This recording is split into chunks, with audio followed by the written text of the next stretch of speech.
Welcome back, and moving on to our second segment for today, talking about Alexandria, and as we describe it, the bride of the Mediterranean.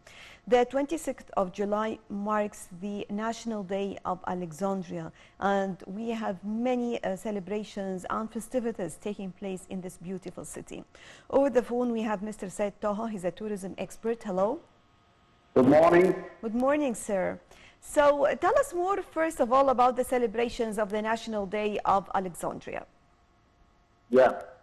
This celebration will talk about the history of Alexandria and the National Day of Alexandria, where some historical events have.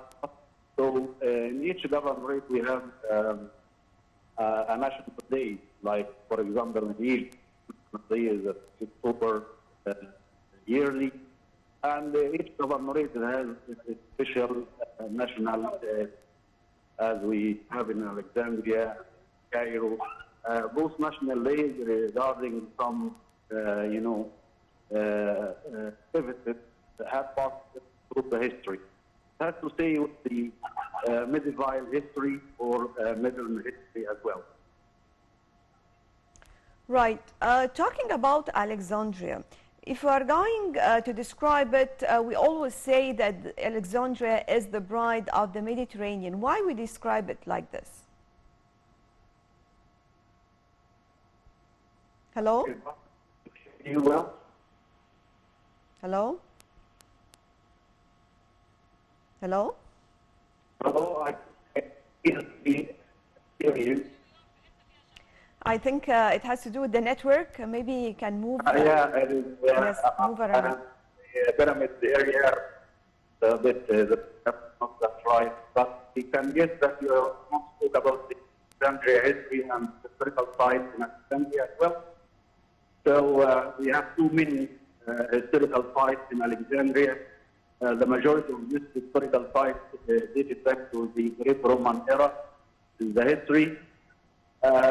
Some dated back to the ancient times, especially nearby actual place called Abu Qir. There are some expeditions building and going on under the sea level, and we have found a lot of indications to tell us more about the ancient times. Hello? Hello? Yeah. Can you hear me? Right. Mr. Said, talking about the most important Greco-Roman historical sites in Alexandria, we have many important sites to visit, and we have some tours that are taking place. Sometimes these tours are for 1 day or 2 days from Cairo to Alexandria, of course, beside other touristic sites to visit. Tell us more about some of these sites, like, for example, the Pompeii pillars, the catacomb, a lot of... And the catacomb as well, and the amphitheater, and the new place, that the new biblioteca as well, is very common between the touristic program. The Pompeii pillar, we call it like this, but it has nothing to do with Pompeii. It has to do with collection of the emperors around 200 years AD, and it was built to commemorate that emperor, as he helped develop the poor people of the places in Alexandria.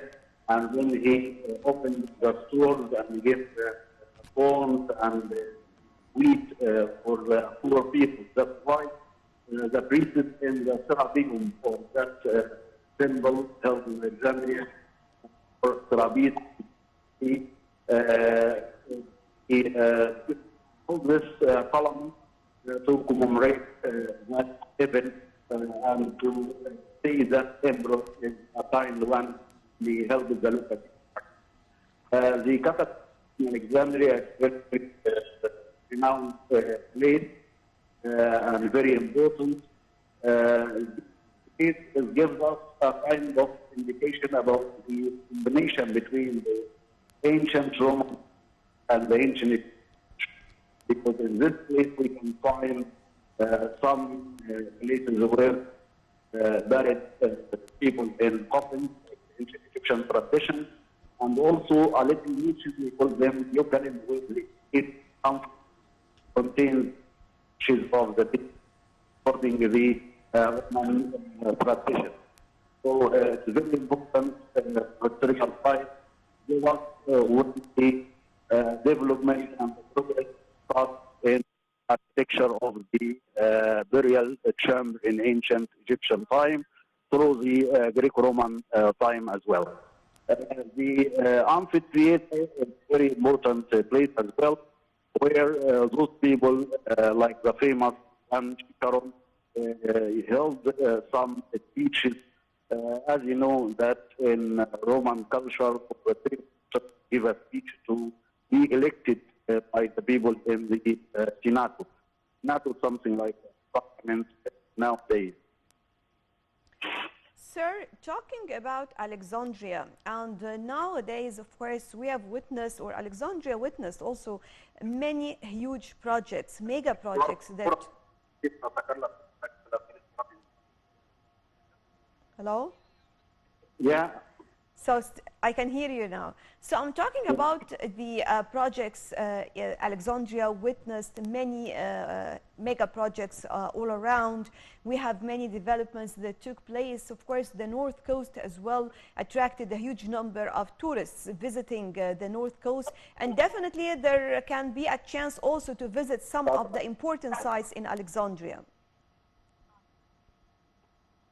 Yeah, deeply I can hear you. I can guess that you are talking about historical sites. I think, Mr. Sayed, just the spot where you are standing has no network, actually. Hello? Hello? Just. Yeah. Okay, now I can hear you, okay? Yeah. So I'm talking about the projects that took place in the North Coast and its impact on Alexandria and visiting the touristic sites in Alexandria. Yeah, there are some other good sites in Alexandria regarding our medieval history, especially the jewelry museum, also Montaza Garden. And also there are some other sites, but not prepared for the process, which they exactly the last monarchy here in Egypt before the process in 1952. Right, So, Mr. Said Taha. Thank you very much for joining us. We tried as much as we can because I know there is a problem with the network. So thank you very much. We're talking about Alexandria, this beautiful city located on the Mediterranean that witnessed huge projects and development projects that took place, whether I'm talking about the city of Alexandria or even the North Coast that is attracting right now a huge number of tourists. The flow to the North Coast, one can describe it as being huge. And of course, if you are at the North Coast, don't miss the fact that you can spend 1 day or 2 days just moving around Alexandria itself to find out more about the important archaeological and historical sites located in Alexandria. So that was all for today. Thank you all for joining us. Stay tuned for more coming up on Nile TV, The National.